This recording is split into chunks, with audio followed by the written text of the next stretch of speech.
Hey YouTube land, it's Tychonders here doing another action figure review. This time it's for one of the new Fortnite figures from Jazwares.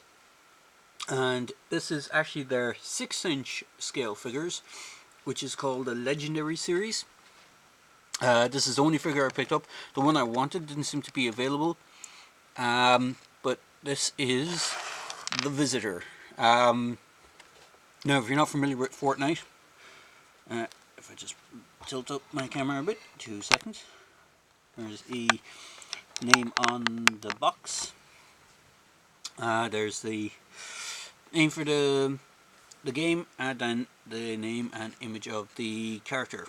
So basically what Fortnite is a battle royale style video game where you either play, I think you can play as teams or you can play as single individual players, and whoever is the last remaining player wins the match, and it's basically done online over a large number of players. I think it could be a 64 based player, it could be more now at this stage, but it's basically last person standing wins match type thing.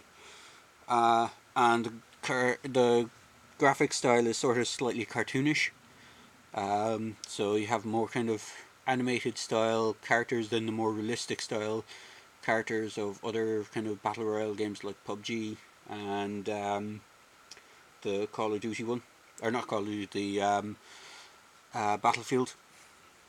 So onto the box, as I said, it has window box packaging. On the back it just has the name of the character, and it has an animation from the game for the character. So this is a Visitor, Intentions Unknown.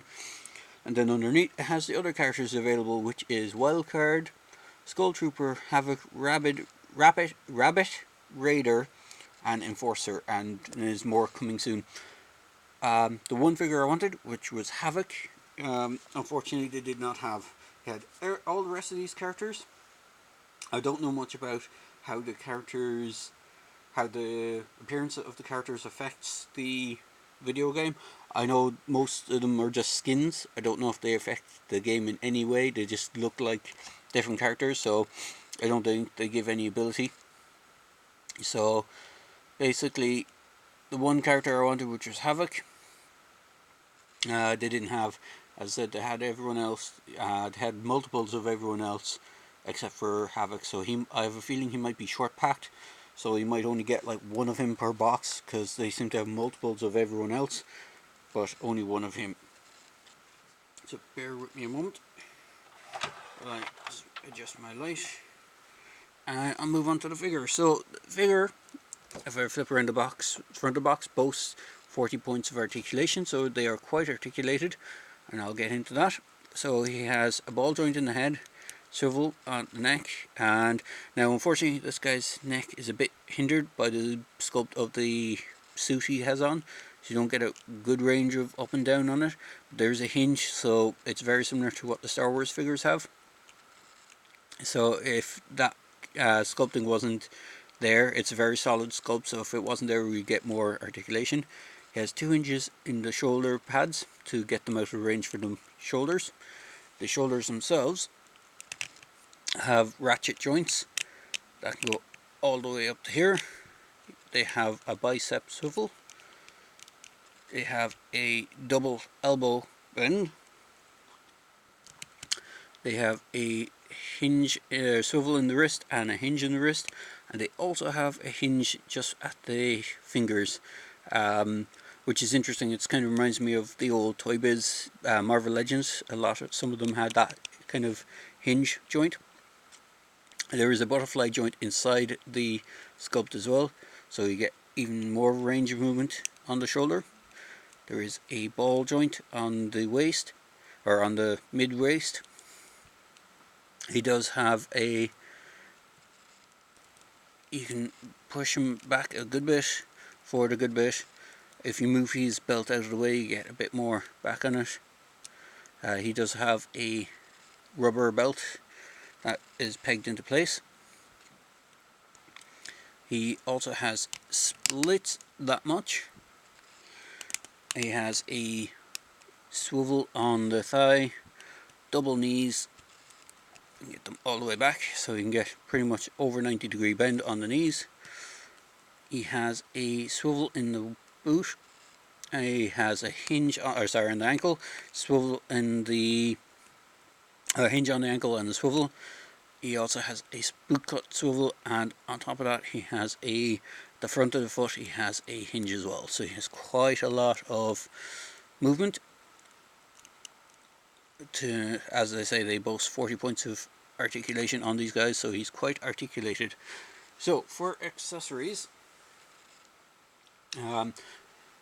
actually, just before I do the accessories, I'll just bring in the old tape measure just so you can see the exact height of this guy. So he is just a little over 6 inches. He's about 6 1/4. So he's a slightly tall figure. But for accessories, he comes with additional face plates. So the one I have on him is one of the additional ones that he came with. If I remember correctly, the one that he has defaulted is this one, which is the one that's the image on the box. So you have this kind of, it looks like a targeting reticle sort of type faceplate. And to swap out the faceplates, all you have to do is you pull off the face. There is a peg system, so you just get the one you want and it kind of just slides into place. So he has that. There is 2 other additional faceplates. So he has this one, which I'm not sure what it's supposed to be. I think it might be an offline sort of one. And then you have this one, which is a smiley face with the dead eyes. And the one that was on him, it looks almost like a crying face. I think the idea behind the faces is that the characters can do emoji type things where they dance or do different moves when they're doing different emojis, and I think the face on Visitor changes for each one that he does. So I'm assuming people who play the game, I've never actually played the game, I should point that out. I'm assuming people who play the game will recognize what the faces represent. Unfortunately for me, I don't recognize them. I just know that there are additional faceplates with different emotes on them. But I like the default one, and I like this one with the kind of full plate, or the full face beam. Not too particularly pushed on the other two, but again, if you're a fan of the game, you probably will. He comes with a jetpack, which has this open flap. Now the flap doesn't close. It's not. It looks like it's on a piston, on a hinge, but it doesn't actually close, and that just pegs straight into his back. Sculpt wise, he's pretty nicely sculpted. I'll get into what he reminds me of in a minute, but I'll just go through his accessories first. So we just get him to stand. There we go. Go ahead and stand up there. So he comes with one weapon, which is this rifle. I think it's a Scar, is it? I think it is. I could be wrong. It fits perfectly into both hands because of the way the hands have the hinge. So you can fit it in that hand, or you can fit it in this hand. The only thing about this hand is the stock might get in the way of the blade that's permanently attached to the arm. I haven't seemed to be able to remove this. It does look like it's a separate piece, but it's glued into place. But you can get some good two-handed posability out of him. I'm pretty sure it's designed so that you're supposed to put the rifle into the right hand and have him do the double hand grip, or the two-handed pose with the left. So you can get that. He comes with a medic bag. Now, I'm not too familiar with the game, as I said. It has holes on the side of it, so it looks like it should attach somewhere on him, but I don't see anywhere where he can attach it unless he's supposed to hold it in his hands through the fingers or something on either side. That's the only way I can see him using it. He has a medic bag, and it doesn't clip anywhere on him as far as I can see. I could be wrong. He comes with a grenade. This, I'm assuming, might have a specific name in the game. As far as I know, I think there's different grenade types and different weapon types and different kind of, improved weapons and crappier weapons and stuff like that. So it could be one of the better grenades. and he comes with this, which is a multi-tool.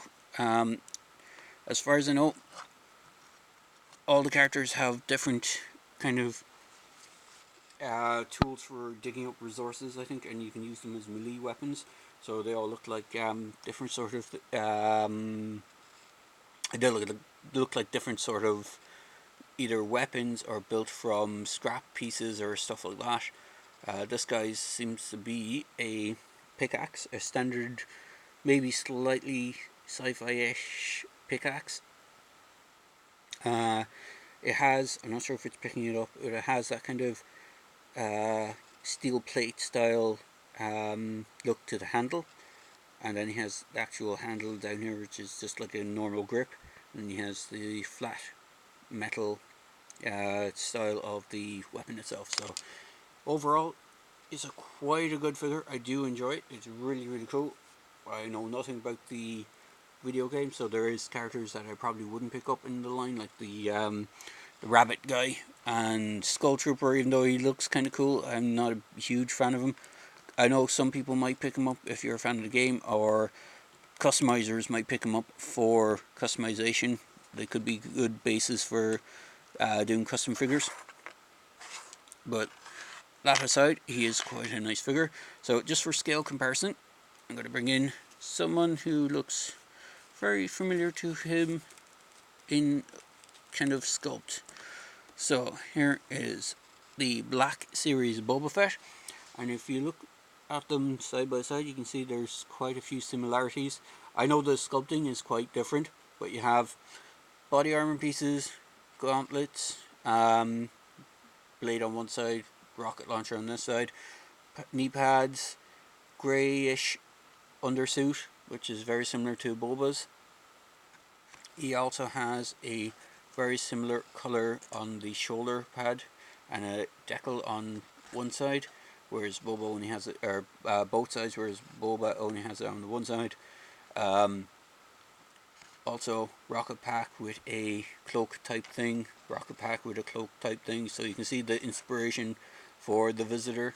Helmet design is quite a bit different, alright.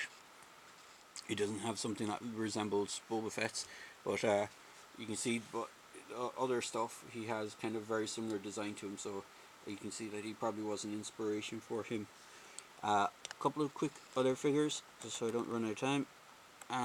There is a standard Stormtrooper from the Black Series, and Tommy the Right Ranger from the, what line is it called again? The Lightning Collection from Hasbro. So there you go, guys. Quick video review. Hopefully it wasn't too long for you, of the Fortnite Visitor figure. And overall, really good figure. I do recommend picking up some of the 6-inch scale figures. I haven't picked up any of the McFarlane 7-inch.